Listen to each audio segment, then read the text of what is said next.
Hey guys, it's Alix. And Kayla, you forgot your name there for a second, honey? I did. Hey guys, And we're married, not related, definitely codependent. moving at a turtle speed. I forget who I am sometimes. Yeah, it happens. wow, that was rough. That was almost like an episode 1 throwback. Whatever. If you haven't listened to episode 1, please go back and just listen to the first 2 minutes of Alix trying to do the intro. Struggle bus. Maybe my favorite thing ever. So, hi. Hi. Hi to honey. you. Hi to everyone. Hey, babe. We're here. We're queer. Our dog looks like a deer.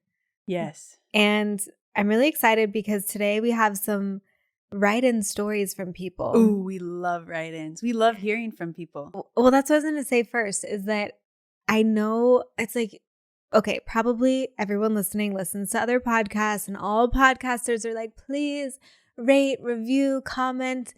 And the reason that we say that is because it actually really, really helps. It does.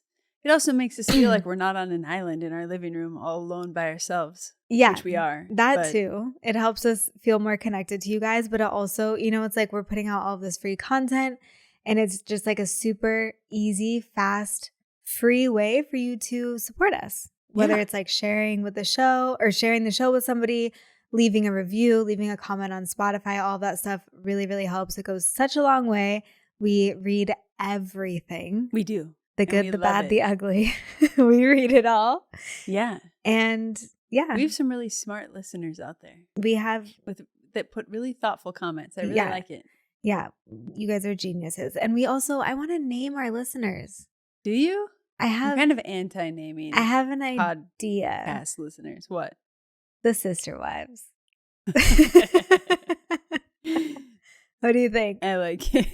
Do you know what I'm saying? It's like it's funny. cute. Do you guys want to be sister wives? We're going to vote on it on the Instagram. It's either a yes or a no because I don't have any other options. But also, this is a great way.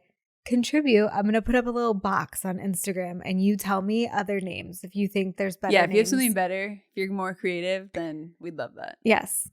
Okay, so it's my turn to lead. It is. And this is going to be super simple. It's just underrated, overrated. Okay. I'm going to tell you what the thing is or the activity, and you give me just like gut reaction. Under or over? Baths. Over. Overrated? Yes. Okay. Couples therapy. Over. Honey. Well, we've never done couples therapy, so I guess we don't know. Yep. Talking to your ex. This is a test. Don't fail. Over. Yes. Good job. Reality TV villains. Under. Yes. Micro cheating. What is that? My guess is that it's probably, it's like flirting. Maybe there's no physical lines crossed. Or some people even consider porn micro cheating. Everything that could be cheating is not cool. Overrated. It's over. Shouldn't it be? Yeah. Thinking Sorry, I had to think about that. Thinking is cheating. Shout out Tasha on the L word. Yep. Cold plunges. Over. Yeah, you hate that. Matcha lattes. Overrated. Why are you stroking the chair I don't know. so intensely? I don't know. These chairs are actually they're really cool. Did you take something? What is happening? You're like, this chair is just so soft. I don't know what you call this. If it's boucle, or if it's chenille. This is called an Amazon special. So they're super comfortable. Okay, journaling every day. Overrated. Do you care about anything? That is the question. Taking vitamins you don't understand. Overrated. You take so many supplements. Okay. Well, the thing is that I'm a big advocate of making sure that you're getting your blood work done to know which supplements you should be taking, and then taking the ones that your naturopath or whoever you're working with, she's your a doctor wellness prescribes you, and a not wellness taking influencer. all these other supplements that you don't know if you should be taking them or not. So I only take the ones that my blood work says I should be taking. Well, from my doctor. Yes. Okay. Meditation apps. Under. Are you saying that just because I have meditations on my app? No. I've used Calm and Headspace, and they've been great. Both of the ones I've used. And mine. And yours. Yeah. Of course. Obviously. Come on. Manifesting. I feel like underrated when done properly, but when people are just like, I'm manifesting that, I feel like that's like overrated. Yeah, when it's passive. Yeah. Yeah. Hot girl walks. What's a hot girl walk?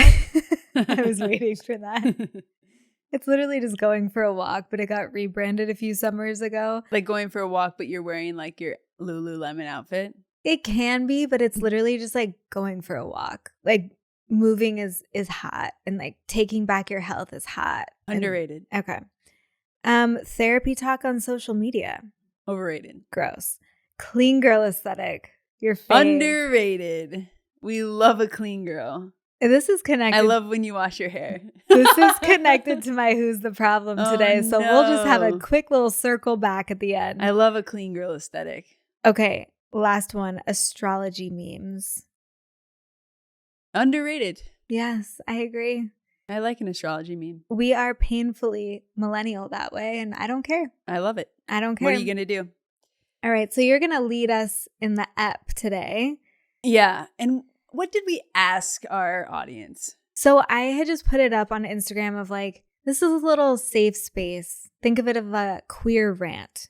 You can either vent to us, you can ask advice, you can just share a perspective that you have on something, but this is like very in the queer space. So whether it's about your queer relationship, your own identity, and these were some of my top picks. They're super juicy. We love a rant, a queer rant. We love a queer rant. And you guys delivered. You delivered. And this is obviously much longer than could fit in the question box. So these are DMs or emails that we would get. Yeah. Okay. So I'm going to read the first one. And then we're going to respond to this person. Mm-hmm. They're going to stay anonymous. Yeah. Everyone's anonymous. Okay. All right. Hey, wives. Yes, we are wives. And you're a sister wife. Woo! Yes. I've been with my partner for almost 7 years. We met in a queer book club. Very cute. That's very queer. Cute. Yeah. We fell in love fast and built a whole life as a lesbian couple.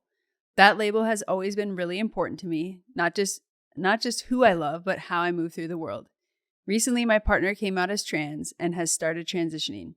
I love him deeply and I support him completely, but I'm struggling with what that means for me. If he's no longer a woman, am I still a lesbian? He still identifies as gay, and lately he's been opening up about feeling attracted to men. It's brought up conversations about maybe opening our relationship so he can explore that side of himself. I want to be understanding, but I also feel lost. Like the ground shifted under our love story, and I'm still trying to catch my balance. Has anyone been through something like this? How do you stay true to yourself when the identity you've built your whole world around starts to change? Wow, this is multifaceted. Oof. This is multifaceted. And this, by the way, because I've obviously read them, I run our socials. This was my favorite one because it is so multifaceted, because I know there's going to be other listeners who can relate to different parts of it, maybe the whole thing.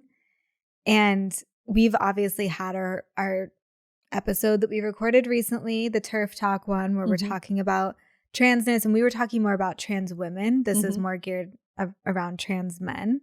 And yeah, like there's just so much to say here. So what do you got right off the bat? So if he's no longer a woman, am I still a lesbian? Oh my gosh. That's the main question. That's the first part of the question, kind of. This is hard because, so for me, I've always pretty much always identified as a lesbian. Like once I came out and like went through that journey, once you came out of the womb, you mean you were just a little lesbian? No, like once I like went through my process of coming out, okay, and I settled on lesbian, that I relate that is like, it's a big part of my identity and who I am. And just like taking a step back, like if I was in this person's shoes and going through this, I understand, because you want to be respectful and you love them. It's not even respectful. You love them. You want to support them, and you also want to respect them. And so, like, technically, you're in a straight relationship, or at minimum, a queer relationship. Yeah. But it's like, but your internal identity as a lesbian hasn't changed, even though now, like, your partner has changed and become a different person. So for me, that would be really hard to accept, of like, number one, as a lesbian, I don't want to be in a straight relationship. Right. Well, and it's like, it's not. And I mean, number two, think, I want to stay being a lesbian. Like, that's important to me. I know that trans people kind of identify differently. Like some trans people are like, no, I'm not queer. Like I'm fully straight, you know? And other trans people are like, well, I'm almost like intrinsically queer because I'm gender queer in this way, you know? So it's like, no matter what, even if my relationship is with a man and a woman and one of them is trans and it's, you know, at the surface looking straight, they still identify it as a queer relationship. So I don't know about this couple if they still feel queer together, or if their partner is more like, no, I'm a man and I feel like this is more a straight relationship now. But this is a conversation. Do you remember that we had when we first got together in 2020? No. Shocker. No. Shocker, you don't remember. Yeah, so we had this conversation because we had watched a show or something had kind of like sparked that. And I had asked you, I was like, you know, do you think you would ever transition? And we talked about it because it was more, I feel like you're more of the gender bender between the two of us. Okay. Like between the two of us. Yes, definitely between the two of us. Yes, you would be more likely to transition than me. So it wasn't really ever a conversation of like, oh, Kayla, if you transition, you know, are we still going to be together? So we had this conversation, and I remember telling one of my good friends at the time, who is one of those people that I literally think is 100% straight, which is crazy. Obviously, you know how I feel about that, but she is somebody that really might be. And I just remember telling her how we had this conversation. She's like, whoa, like I've never, me and her boyfriend at the time, she's like, we would never even obviously have to have these conversations. That's so just out of my awareness. And I don't know. I think like right off the bat, that was something that stood out to me, only because you know that coming out, it's like your life changes and there are parts of it that can be harder. Other people I told that we had this conversation to, they're like, oh, it's so hard. It's just like another thing you guys have to deal with.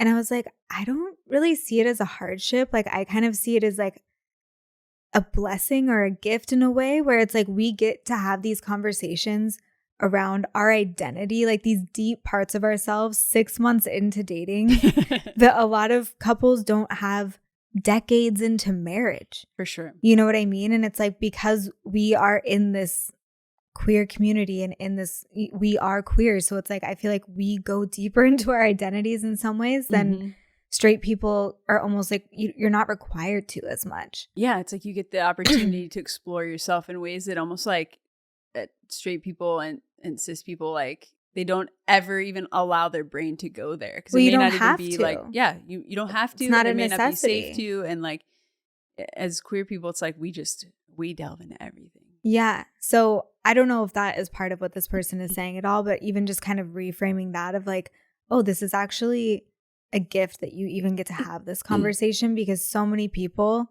won't ever have this conversation. And then the other thing was when you and I had it, you know, and because I'm someone who's bi, I like all the things. You know, both, all genders, whatever, however many there are, I don't care. You're all inclusive. I'm all in, because for me, it's like the physical part is so secondary. It's like I really fall in love with the person.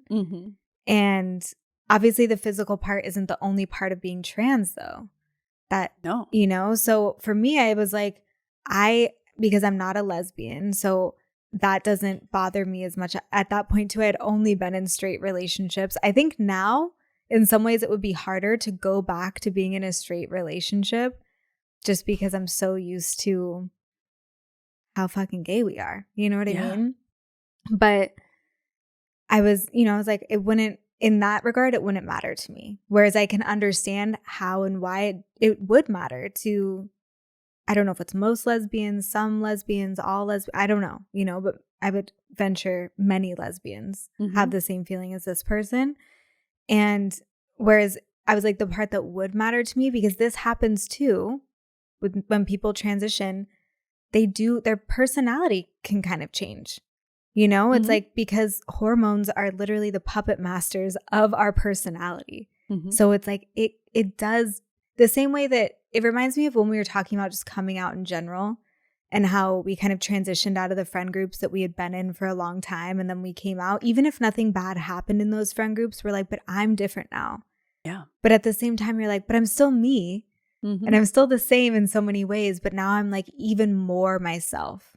Mm-hmm. And I think that happens when people come out as trans as well, where they're like still them at their core, but they're also different. They're this like more expressed version of themselves. They're different. And also like the way they're being perceived and received by the world is different. That's going to like shift the way they show up in the world. Like everything. It's just a whole different experience. So that was more my answer, was like, it kind of depends on how your personality changes, you know, and then how our relationship dynamic would change versus like that doesn't actually change my identity. Yeah. So it's like, as a lesbian, I think I know that there's some lesbians that are like, yeah, you know, I'm a lesbian, but my partner's trans and it doesn't bother them. I think it's so individual, you know, and it depends how kind of important that label is. I've had friends who've been through this. I haven't been through this, but like I've had friends who've been through this who the lesbian label was really important, and their partner who was trans, like that felt deeply upsetting to them, that they wanted to still identify as a lesbian because they felt like that inherently invalidates their identity, their like manlyhood. So yeah, I think that's really hard, you know, if that's the case, because if like you believe that invalidates your experience as a trans person and therefore like as a man, because changing your identity to go from lesbian to like straight or queer can be a big shift for somebody to make, on top of like the experience of their partner changing and transitioning. I also think there's such a fine line between compromising in a relationship and then sacrificing or losing yours. And I'm actually somebody that is like, I'm not anti-sacrifice. I don't think it's bad to sacrifice in a relationship, but I think that sacrifice should also be reciprocated and feel balanced overall. Yeah. But it's like when you're talking about your identity, if it's really something only you will know, where you ask yourself, like, is this right for me? And if on that physical level, whether it's your gut, your heart, wherever you feel that like clear yes and no on a physical level in your body, if it's a no, that doesn't mean that we talked about this so much in our Turf Talk episode, but it's like, that doesn't mean that you're transphobic. That doesn't mean you don't support this person or even still love this person. But I think you have to choose yourself first, because otherwise you could build resentment in this relationship. Definitely. Definitely. I think the other question is like, I don't know, over time, I felt like when I first came out, I really held on so tightly to lesbian as the identity. And like through the years and as things have changed kind of in culture, I more call myself queer more than anything else. I still will say lesbian sometimes, but I will say I feel like just queer. And I don't know, for me, it just feels like a great term. And so I think the question is like, could you get behind feeling queer? Like, or do you feel like a lesbian is your identity? I don't know. For me, it's like, I think as well, like, you know, it encapsulates maybe, you know, gender fluidity and obviously sexual fluidity. So for me, it just felt like, okay, I definitely relate a lot to the word queer. I still love the word lesbian, and I feel like I still am, but like I don't know, could be something to explore as well, as like, is queer a good fit for you? And something that I heard people say when I was coming out that then I found really helpful, and I did as well, it's like trying on the different labels and seeing how they feel, you know, how they work. It's like practice saying queer and see how does that feel true. It's like you're wearing, it reminds me of the runway or like the rental bags where it's like you rent the different designer bags and you're like testing them out before you make this big investment. Try it out. Yeah. So it's like try it on and see how it feels. So we start there. You know, it's like, all I'm going to say is I do think you should choose yourself. So if that answer is no, I want to be a lesbian, I think you need to go with that. And that is for the sake of your relationship, because otherwise you will build resentment. That relationship won't end well in the future. No. So you can do that in a loving way without disrespecting your partner. You know, I think that goes without saying. But then the other part of it, a whole other part of it around opening potentially opening up the relationship because he is now attracted to men, which he previously wasn't attracted to men. And that's a whole different bag of worms. Yeah. But okay, this is interesting too with the identity piece, because it's like, okay, then and I'm not saying, maybe he does understand. I'm not trying to villainize this person as, not understanding or anything, but you would assume that he understands more than anyone, because if he's like, yeah, no, I'm still gay. Like, I still am homosexual internally, but I am now like fully in my full self as a man. Therefore, if I'm homosexual, I like men. But then, where does that leave you? I know, but I'm saying then it's like that person should be able to understand if you're like, sure. but I am a lesbian, so. Yes, I agree. But also, where does that leave you? Right. So it's like, does that mean that you want to be in a committed relationship with you, but kind of like fulfilling this need for men on the side, primary, secondary relationship, partnership, everything that comes with being polyamorous? There's so much to kind of uncover there. I think what's hard for me on this one is just like, would you, if this person wasn't transitioning, would you have wanted to be in a polyamorous relationship with them? That's a good question. Are you just feeling like because they're going through this transition, that they should be allowed to explore, because this is like a whole new world for them, and you're having empathy and want to support them through that process, and therefore like allow them to explore, but you wouldn't have wanted to do that otherwise? Like, are you putting yourself in this situation that you don't actually want to be in? Yeah. I think that's a really good point, to where it's like, again, there's two people in the relationship. They are having their moment that is, I'm sure, very confusing, hard. They're going through this whole coming out process, this transition process. And it's amazing that you want to be so supportive for them, but you cannot lose yourself in the meantime. If you're excited by it, if you're like, ooh, I never thought I would be in an open relationship. Okay. If you feel that, again, in your body, wherever that is, where you're like, oh, that feels actually kind of exciting. I'm kind of down to explore, and let's set some boundaries and ground rules and stuff. Cool. Then follow that. But if you're like, oh God, now this is this whole other thing I have to get used to, and I have zero interest in it, but I don't want to be perceived as unsupportive. Yeah. That's a red flag. You know, like, you don't have to. We talked about this in the turf episode. If it's like should energy, you shouldn't do it. You just should on them again. Yes. Well, yes, the should energy, but it's also just like, you don't have to prove your allyship to the trans community and to your partner through your relationship dynamic, through your sexual experiences. Like, you don't have to do that. You can be so loving, so supportive, everything for them, and also honor yourself. I think that's the most important thing. Yeah, I think that's my biggest thing, is like, what is it that you really want? And are you doing this for the other person, or are you doing it for yourself? And like, just make sure you're taking care of yourself through the experience. And we don't have any experience in open relationships. No. But what I do know is that people say, you think lesbians talk a lot. You should be in a polyamorous relationship, or a polyamorous lesbian relationship. It's just so if you're excited by talking all the time about everything with everyone, then that could be really fun. That sounds really exhausting to me, though. Yeah. You also don't like to share. No, I don't want to share. You don't even want to share your sweet potatoes in the fridge with me. You got mad at me for eating them the other day. Those are my sweet potatoes. Oh my God. Married for 5 years, and still, these are mine. These are yours.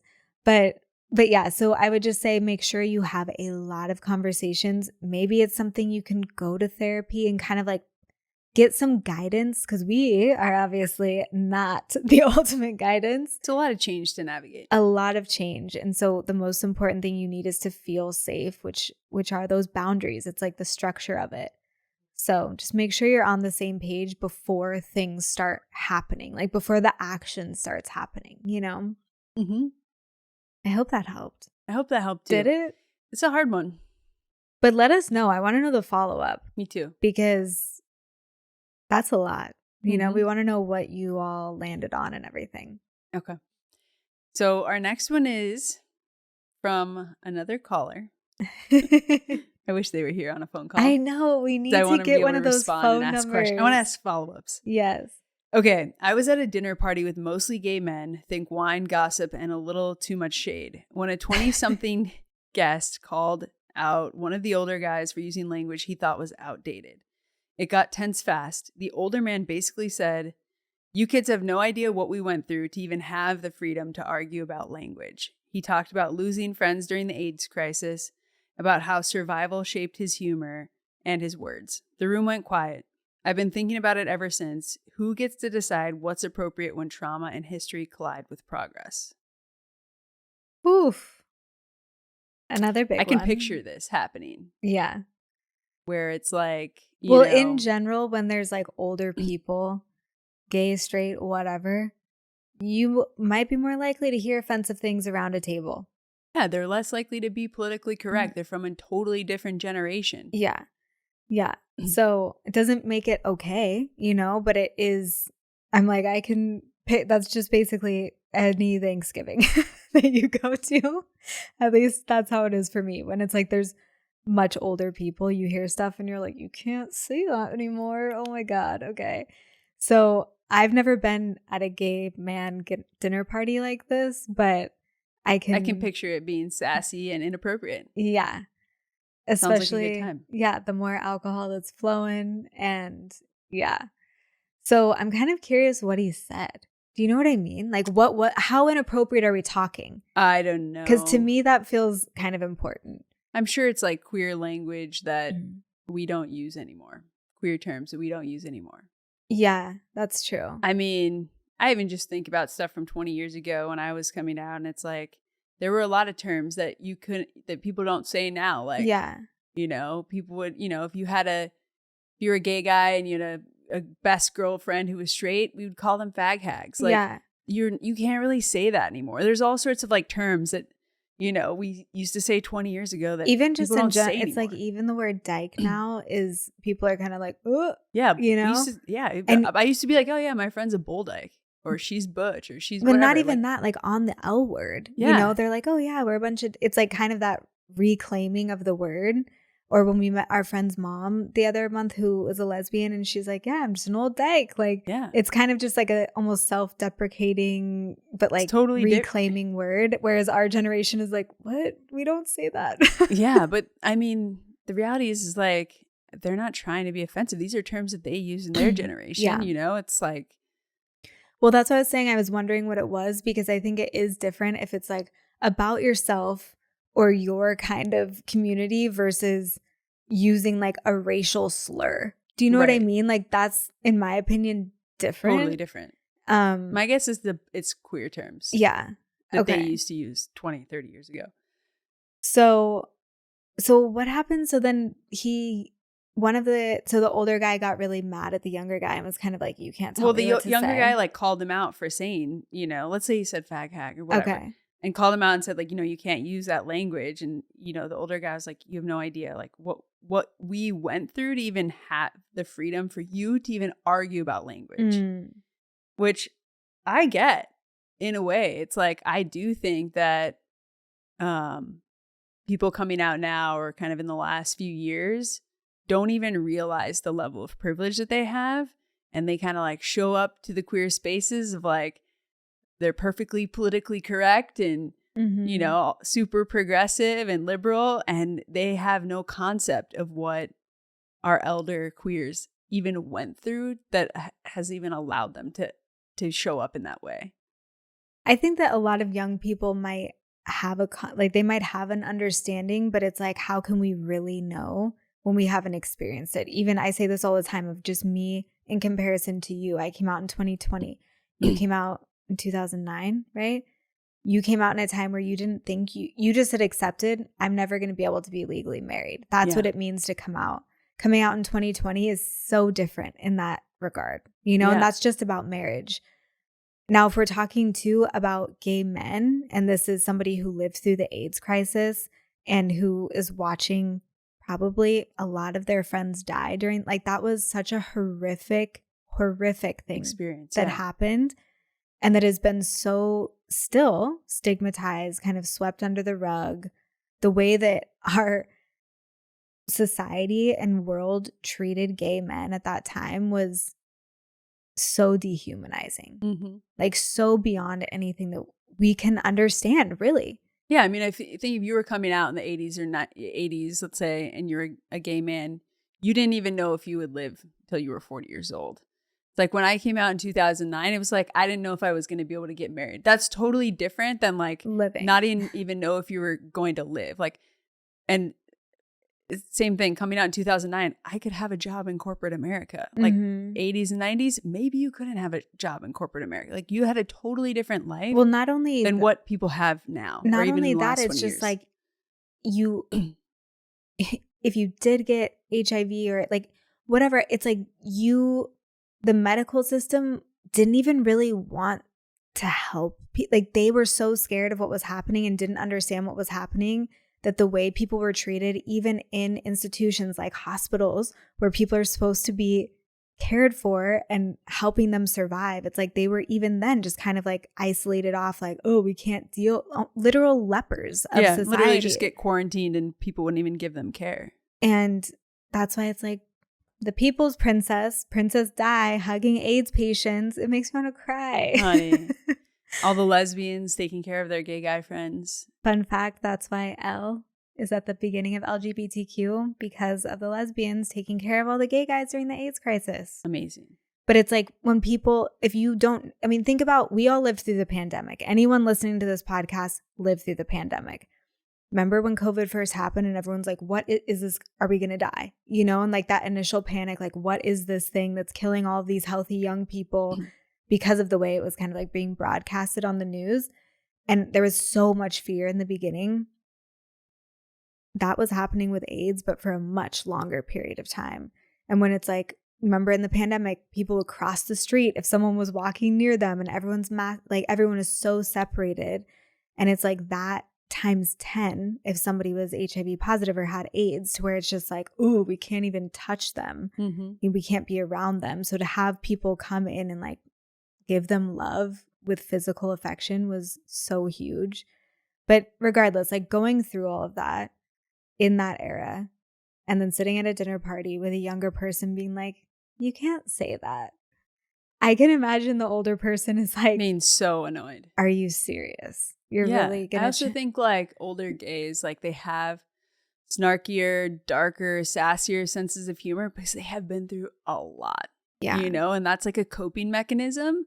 And that's part of the reason why they're so freaking funny. Yeah. And I would definitely imagine them being like, okay, you got to be fucking kidding me. Really? Like, you're going to try to police me over my word choice? Like, you don't even understand what we've been through and what we've done for you. You don't get to police my language. Yeah.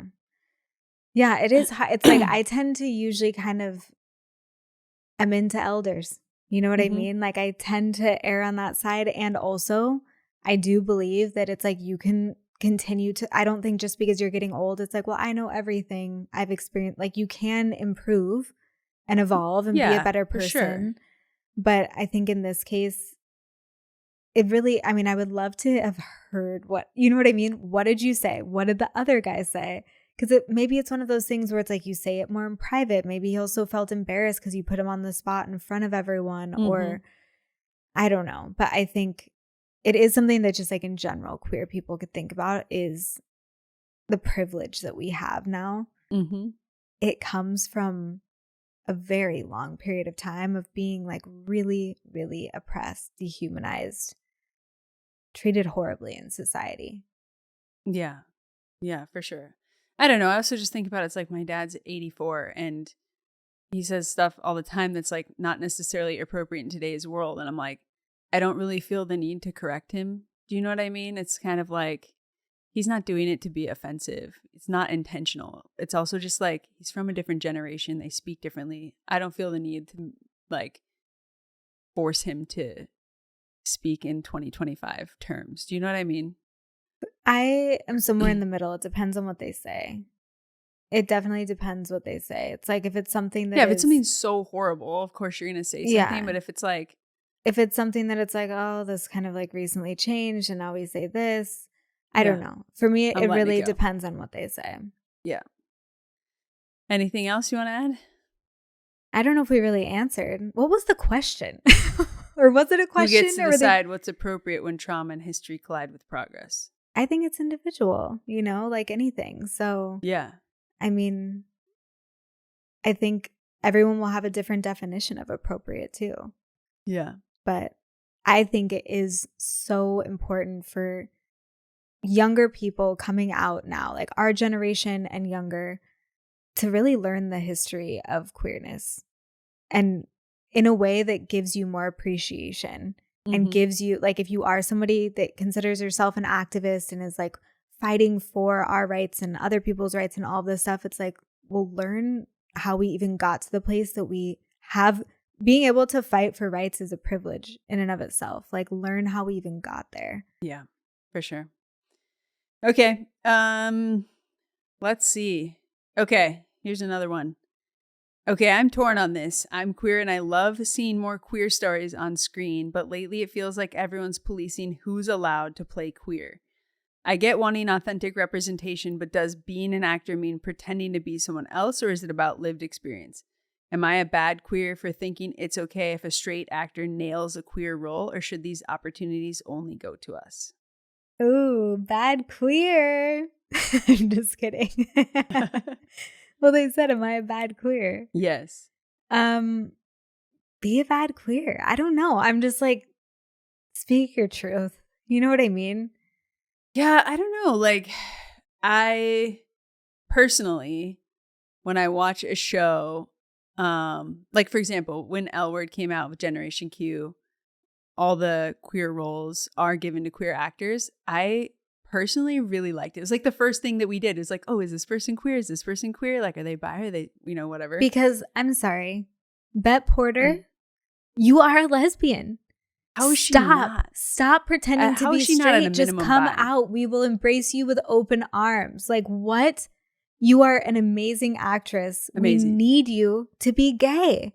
I know. You're just breaking the hearts of women everywhere. Everywhere. And so there's something that's like really exciting about like when you see a role and they're queer in the role and then you Google them and they're also queer in real life. There's something that's like really exciting about that. I don't know why. It's just representation, I guess. It's just like, it's so exciting. And so for me, like, I'm not going to say that every queer role should be played by a queer person. I'm not going to be that strict about it, but because then you would also say, well, like queer people can't play a straight role or something. Right. But there is something that feels so comforting when it is played by a queer person. And I think that should be like the majority of the time. Yeah, I would say it's almost like prioritizing giving it to a queer person. But let's say no queer person nails the audition, then you expand. Because ultimately you want it to be the most successful movie, show, whatever it is. And that means you want to have good performances. So it's like if a queer person isn't nailing it, then I guess that's a different story. Yeah. But I do understand this idea of kind of like, well, the best person should win, but it's like, what if we start with the queers? And then if they don't deliver what you need, then we can expand the search, I just think there's not that many queer roles out there in general. So I would be surprised. There's not that many queer roles. Queer actors.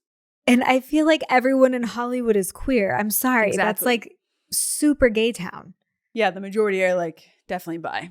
Yeah, they're like theater kids and perform. It's like, come on. Like everyone's a little fluid, but I think that's the other reason it's exciting when you Google it and you're like, oh, they really are queer. It's also because it's like not just the representation, but them being out. Because think about in the past, like we were saying, it's like so many people probably were queer, but they were closeted and playing straight roles. If you Googled it, or this is probably pre-Google anyways, but if you looked into it, you wouldn't know they were queer regardless, Or like, what's the guy in the Wicked movie, The Prince? Jonathan Bailey? Yeah. He's in Bridgerton as well. Yeah. And he's like, everyone's like, he's so hot. And he is. He's a babe. Yeah. And I love that he's gay. I know. You know what I mean? It's just like. And he plays a straight character in Bridgerton as well. Yeah. But it's amazing that it's like he's this heartthrob. It's like that. Even that wouldn't have happened. I don't even know about like 10 years ago in Hollywood, where it's like if you are gay and you're a man, then His relationship with Scarlett Johansson is so cute, by the way. They like kiss all the time. It's really cute. Okay. Well, that's whatever. But yeah, so I don't know. It's like I like that people are able to be out and be queer, but we were saying this the other day because we had watched something and the character, it was an older person and they were trans. And I was like, do you think they're really trans in real life? And I was like, probably not, because this person is like 75. Mm-hmm. And that's just the fact that being able to be trans back then was not as common. There's not a lot of 75-year-old trans actors out Exactly. So I was like, in that case, I can understand why they weren't able to fill this role with a trans actor, you know, versus a younger trans person in the same movie or whatever it was, you know. Yeah. They could be trans because there are actually people to pull from. So yeah, I think it kind of also depends on the kind of queer we're talking about. But Agree. Do we have time for one more? I don't know what time it is. So I think we do. Okay. So I'm dating someone 15 years older, and while it's incredible in some ways, stable, grounded, sexy in that grown-ass person way, the queer community can be harsh about it. People assume there's some weird power imbalance or that I'm being parented.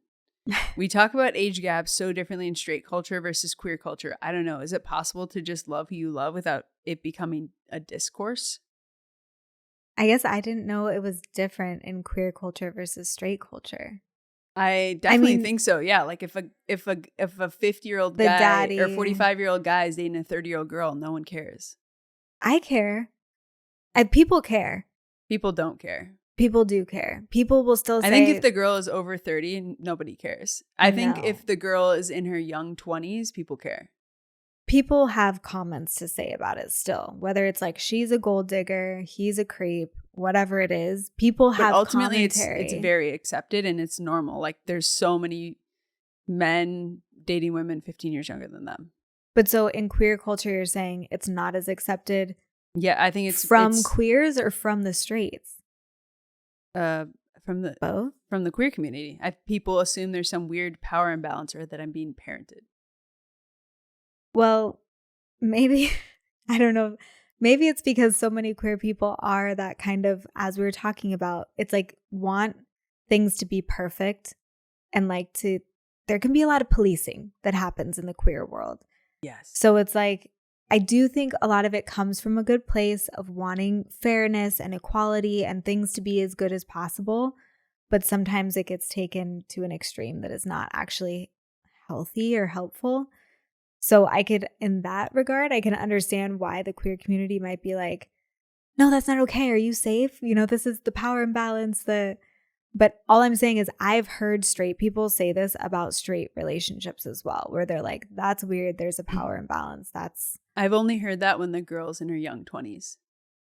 I think when a girl or woman is like over 30 or in her 40s or 50s and there's a 15-year age gap, nobody says anything. It's only when she's in her early 20s.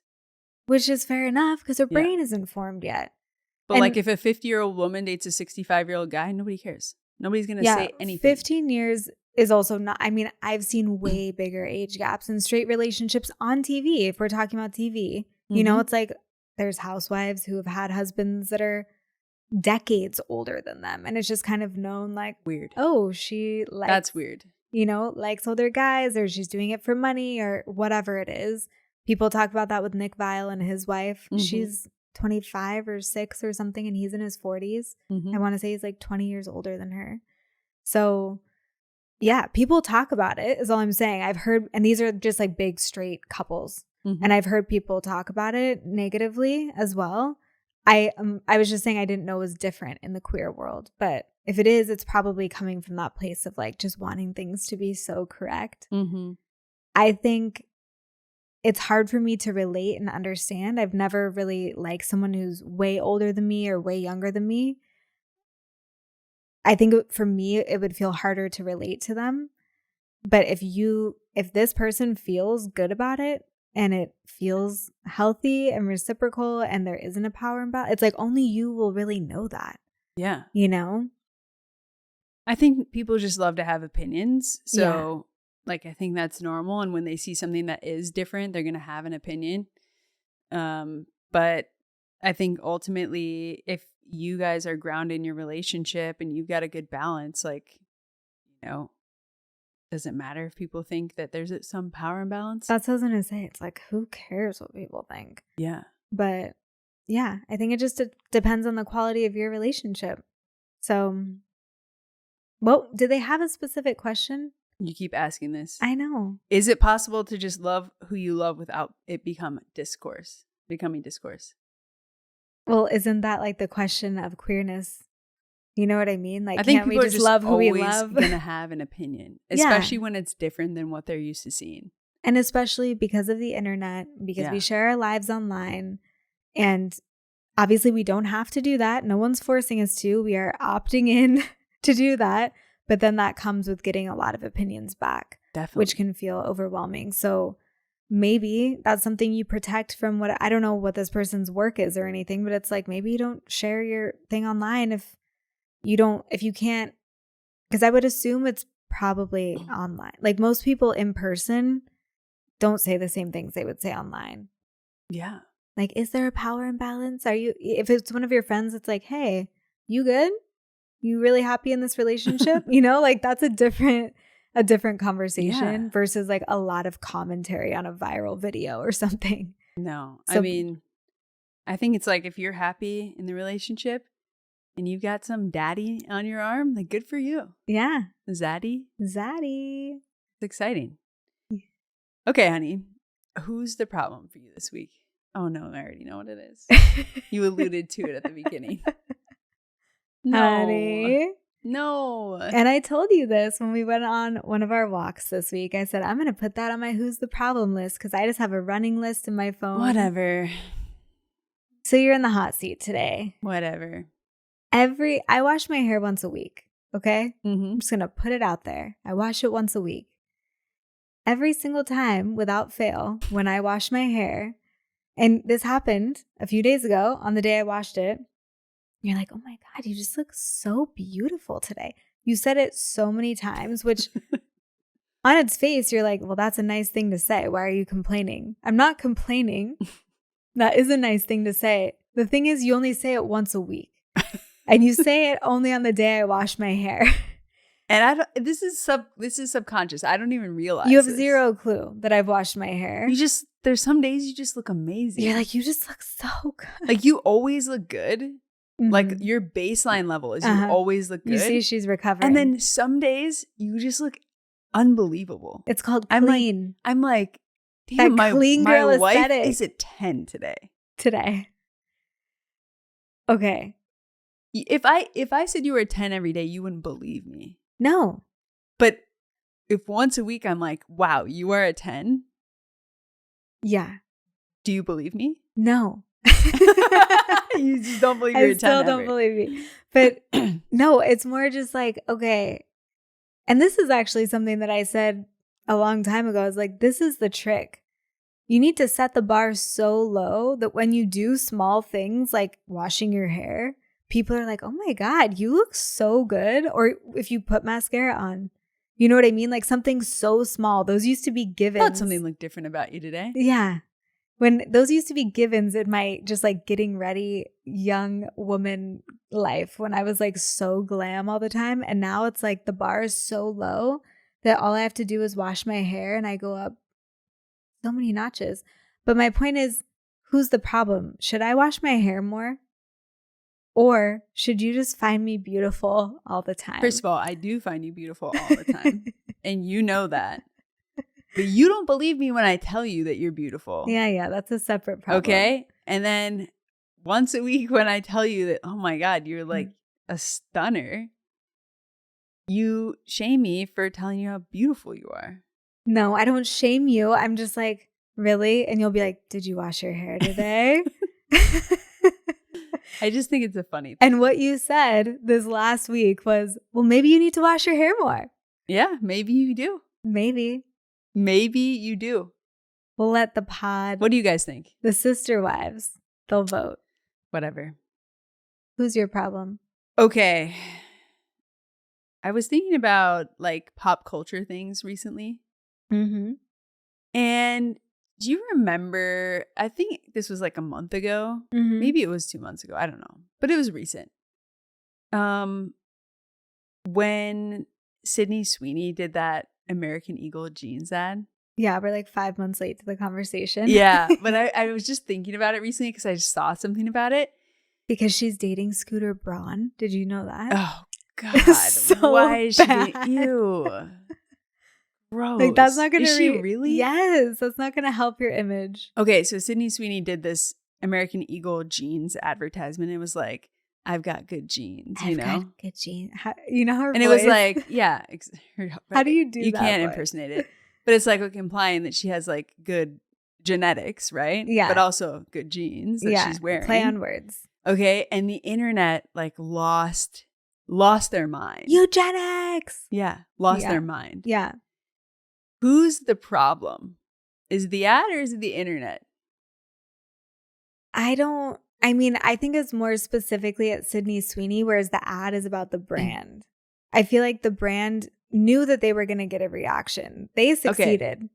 So and is it Sydney Sweeney's problem or is it the internet's problem? The reason that people say that about Sydney Sweeney is because she is kind of like a known but unknown Trump supporter. And so people were relating it to being racist and this like white supremacy. Just because she's a Republican? I don't even think means that she's a Nazi? I don't think that even she has come out and said that. There was something about like she was at a... It was her voter registration came out that she registered No, as but she was also like at a party for someone in her family. And they were all...